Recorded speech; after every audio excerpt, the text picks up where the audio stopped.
नमस्कार मित्रांनो, cleaning solution tips या चॅनलवरती आपलं स्वागत आहे। आज या व्हिडिओच्या माध्यमातून सिंगल डेस्क मशीनच्या पार्ट्स बद्दलची माहिती घेणार आहोत। आपण सिंगल डेस्क मशीनचे पार्ट्स कशा प्रकारे यूज केले जातात, सिंगल डेस्क कशा प्रकारे यूज केली जाते, त्या पार्ट्सचे नावं काय आहेत हे माहिती असणं खूप गरजेचं आहे। तर हा व्हिडिओ लास्ट पर्यंत पहा, आवडल्यास लाईक अँड सबस्क्राइब करा। सिंगल डेस्क मशीन या मशीनच्या पार्ट्स बद्दलची माहिती देणार आहे। सर्वात पहिला आहे हँडल ॲडजस्टमेंट पुली। हे जे आहे हँडल ॲडजस्टमेंट अशा प्रकारे होते। त्यानंतर ब्रश ऑन ऑफ स्विच, त्यानंतर water tank,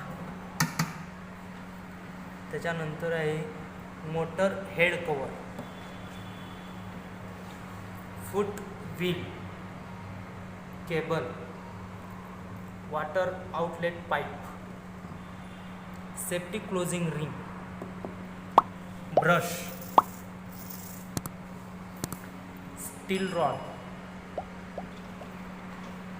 water adjustment pulley liver,